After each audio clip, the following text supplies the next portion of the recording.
Medina, न किला, न ऊंची दीवार, न वो फौज जो शहर को छुपा ले। फिर भी जब 10,000 लोग मदीना की तरफ बढ़े, वो रुक गए। इसलिए नहीं कि उनका रास्ता बंद था, बल्कि इसलिए कि उनके कदम के नीचे जमीन खत्म हो चुकी थी। रेगिस्तान की खामोशी, गर्द गुबार हवा में ठहरा हुआ। सिर्फ 3,000 लोग शहर के अंदर, और सामने दूर तक फैला हुआ एक इत्तेहाद। और अब सवाल ये नहीं था कि कौन जीतेगा, सवाल ये था कि जब मदीना के गिर्द कुछ भी नहीं था, तो ये 10,000 यहीं क्यों रुक गए? इस दफा दुश्मन सिर्फ लड़ने नहीं आया था, उनका मकसद साफ था, मदीना को खत्म करना। अगर ये शहर गिर जाता तो सुबह तक ना सिर्फ घर जल चुके होते, बल्कि शहर का नामो निशान भी बाकी न रहता।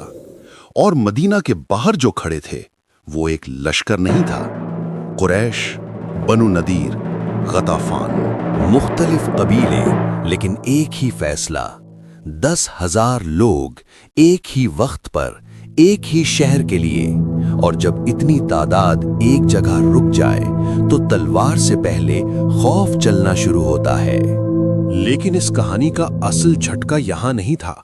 जब सबको यकीन था कि जंग शहर के दरवाजों पर होगी, जंग वहां शुरू हो चुकी थी जहां अरब ने पहले कभी सोचा भी नहीं था। ये शव्वाल 5 हिजरी का वक्त था। मदीना के बाहर खुले मैदानी रास्ते, शुमाल की तरफ कोई पहरा नहीं, कोई पहाड़ी दीवार नहीं, कोई रुकावट नहीं। अगर जंग सीधी होती तो गिनती फैसला कर चुकी थी।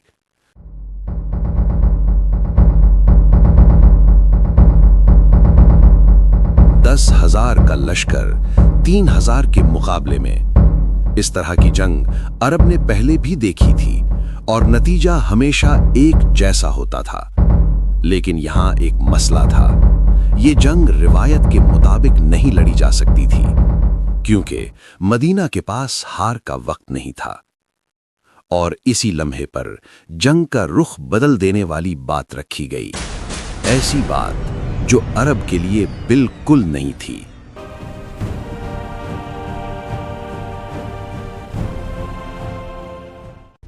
इसलिए पहले नतीजा सोचा गया, उन्हें रोका कैसे जाए। फिर उसका एहसास सामने आया। भूख और सर्दी साथ चलनी थी, और वक्त बिल्कुल नहीं था। तब एक तजवीज आई, न तलवार की, न तीर की, जमीन की। सलमान अल फारसी ने कहा, शुमाल की खुली साइड पर गहरी खंदक खोद दी जाए। ये तरीका अरब ने पहले कभी नहीं देखा था। दुश्मन को मारने के बजाय उसे रुकने पर मजबूर करना। और जब खंदक खोदनी शुरू हुई, तो मदीना की हिफाजत तलवारों से नहीं, हालात से लड़ी जा रही थी। खंदक ने रास्ता बंद कर दिया, लेकिन जंग को नहीं। दुश्मन रुक गया, और यही रुकना सबसे ज्यादा खौफनाक था। सामने 10,000 का लश्कर, पीछे शहर, और बीच में सिर्फ इंतजार। मुस्लिम लश्कर ने जबल सिलाह को अपना दिफाई मुकाम बनाया। यहीं से पूरी खंदक नजर आती थी। आज जो जगह सबा मसाजिद के नाम से जानी जाती है, उसी चोटी पर कयाम थी। दिन गुजरते गए, रातें और ज्यादा ठंडी होती चली गईं। कोई लड़ाई नहीं, लेकिन सुकून भी नहीं। खंदक गहरी थी, लेकिन हर जगह बराबर नहीं।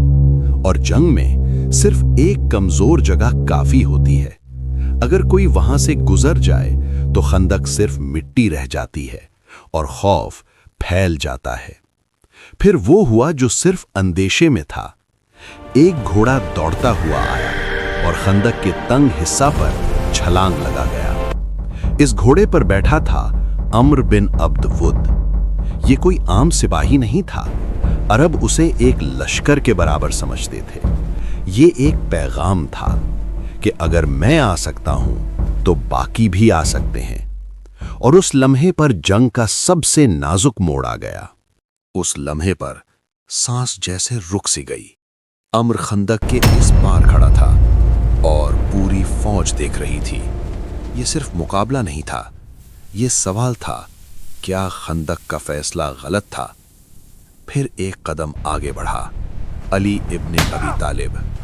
تلوار اٹھی، گرد اٹھی، اور پھر وہ ہوا جو صرف چند لمحوں میں ہوتا ہے لیکن اثر صدیوں تک رہتا ہے۔ امر گر چکا تھا، خندق پھر صرف مٹی نہیں رہی، یہ نفسیاتی دیوار بن چکی تھی۔ لیکن جنگ یہیں ختم نہیں ہوئی، اصل امتحان ابھی باقی تھا۔ اب تک خطرہ سامنے تھا، نظروں کے بالکل سامنے، لیکن جنگ کا سب سے خطرناک لمحہ اکثر پیچھے سے آتا ہے۔ اگر خندق کے باوجود مدینہ محفوظ تھا تو صرف ایک وجہ سے، شہر کے اندر امن تھا۔ پھر ایک خبر پھیلی، پہلے دھیمی پھر تیز۔ بنو قریظہ، وہ قبیلہ جو مدینہ کے شمال میں رہتا تھا، جس کا معاہدہ تھا کہ جنگ میں غداری نہیں ہوگی، اگر وہ معاہدہ ٹوٹ جاتا تو خندق بے معنی ہو جاتی۔ اس کا مطلب تھا سامنے 10,000 اور پیچھے عورتیں اور بچے۔ اب یہ جنگ صرف سرحد کی نہیں رہی تھی، یہ جنگ گھر کے اندر آ چکی تھی، اور اس لمحے پر ہر فیصلہ مہنگا ہو گیا۔ 27 دن گزر چکے تھے، ہر دن ہر رات ایک نئی جنگ تھی۔ مسلم لشکر 3,000 لوگ، دشمن 10,000 کے اتحاد۔ بھوک، تھکن، سردی، سب کچھ بڑھتا جا رہا تھا، اور پھر بھی تلوار نہیں اٹھائی گئی تھی۔ صرف صبر اور انتظار کا امتحان چل رہا تھا۔ تب کچھ عجیب ہوا، وہ پتھر جو سب مل کر نہیں توڑ پائے، اس پر محمد صلی اللہ علیہ وسلم نے ضرب لگائی، اور پھر اس پتھر نے جیسے مستقبل کی بشارت دی، شام، ایران اور یمن کے فتح کا پیغام سنایا۔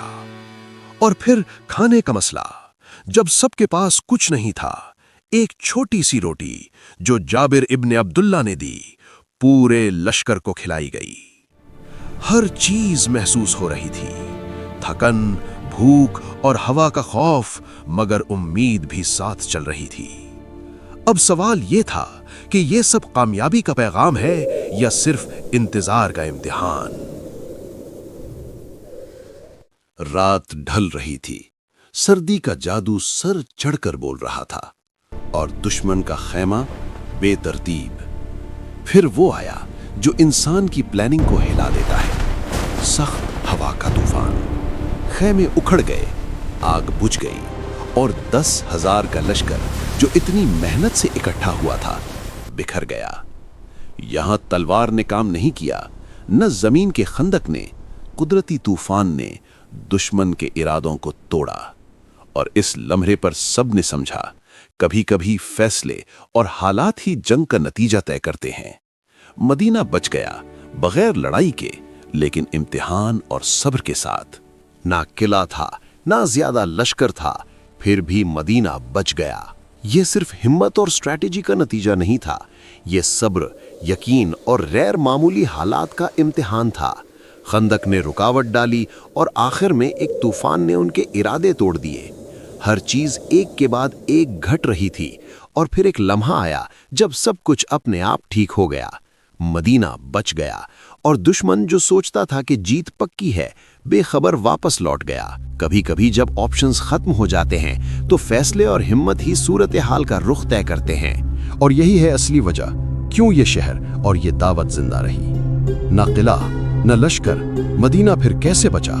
اب جواب سمجھ آ گیا۔